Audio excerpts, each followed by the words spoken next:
I would speak to Ken every day from the day he got sick. I spoke to him every day on the phone. And I told him I wanted to tape many of these calls, and he gave me permission to, and so forth.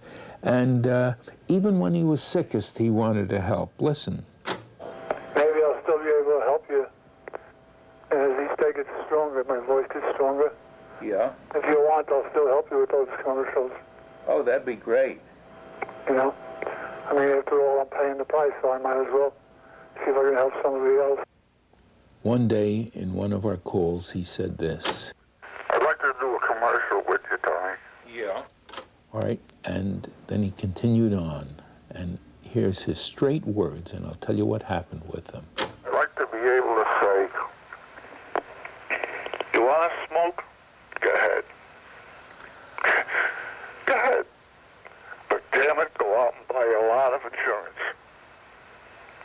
Because when you find out what the smoking did to you, and that you're going to die, and then all of a sudden you realize that your wife and your children might lose the house, that you don't have the money for college, that you don't have the money for a wedding for your daughter, that you don't know how they're going to support themselves. When you find out what you did, not to yourself, but what you did to them,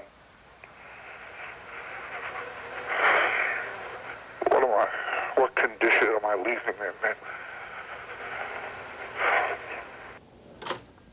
Well, I made that into a commercial just that way, just saying, listen to a man who has, lung cancer from smoking, and then brought to you by, and I've gotten it run all over the United States. I entered it in the World Radio Festival. It won first place. The Daily News did a story on it. And I put that, and they put a telephone number in that I have downstairs. And I put that commercial on the telephone. I have 3 lines, and we were getting 3,600 calls a day from people. And that's the people got through, not the people got a busy signal. And went on for several months.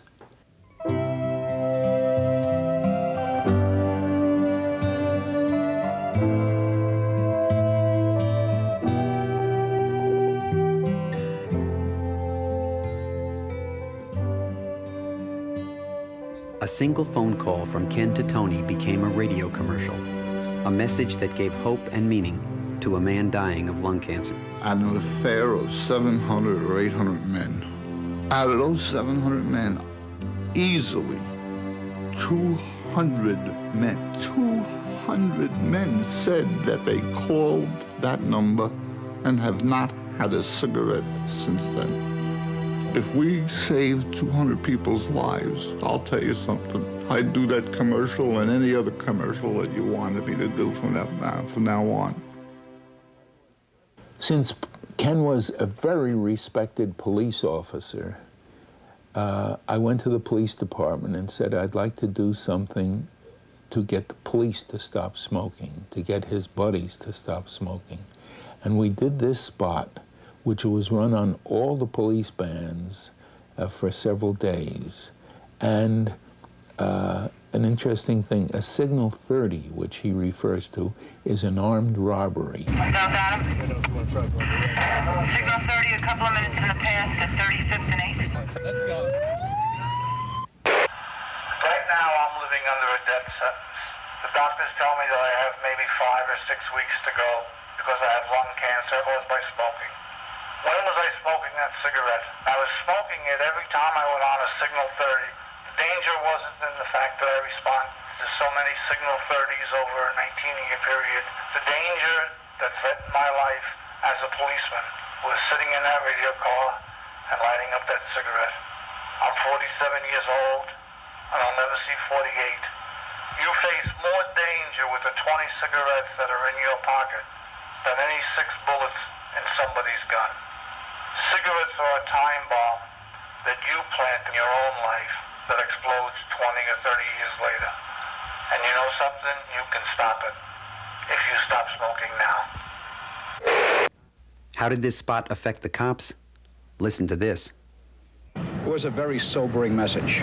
I think it got to everybody at the point in his life where he knows he's going out of the picture. He's still trying to help us. When somebody says you only have 5 weeks to live, you know, it makes you think a little. Well, I think that some people, some of the police officers were a little stunned by it. They didn't expect it, and I think it makes them think twice about constantly lighting up that cigarette when you're sitting in that radio car.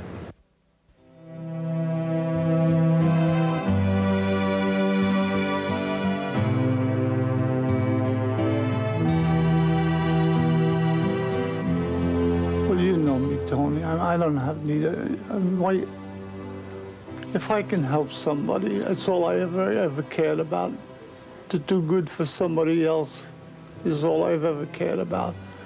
You asked me whether or not I'd be willing to do it, and I jumped at the chance. And from what I understand, from what you told me tonight, cops are already quitting. There's my payment right there. That makes it all worthwhile right there.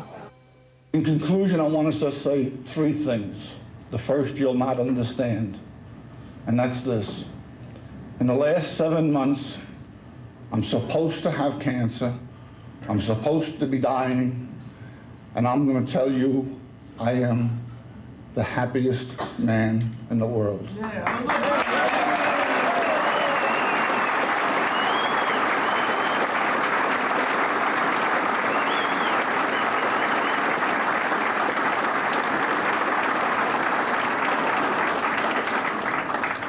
I'm the happiest man for the first time because I've never been closer to my wife and to my daughter.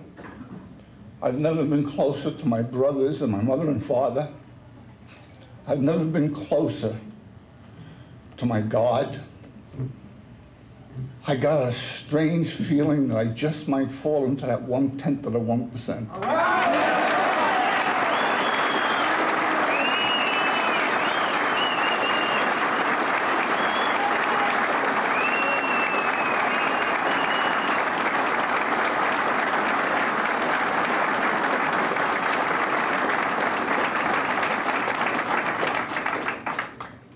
But I couldn't get that feeling without you.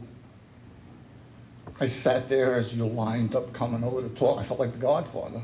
What are you going to do? I almost wish I had a ring, you know.